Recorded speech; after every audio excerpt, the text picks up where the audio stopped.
लेकिन याद रखना, यह जंगल तुम्हें बार बार बुलाएगा। अर्जुन ने जड़ी बूटी ले जाकर वैद्य जी को दी। वैद्य जी ने उस जड़ी बूटी से मीरा का इलाज किया और वह धीरे धीरे ठीक हो गई। लेकिन अर्जुन का मन अब बेचैन रहता।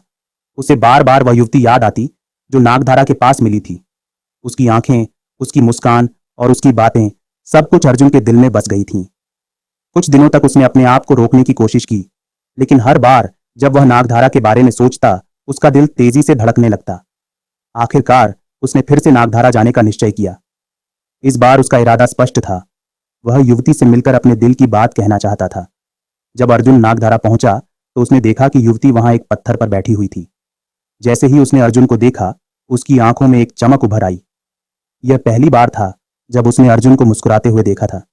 युवती ने पूछा, तुम फिर क्यों आए हो?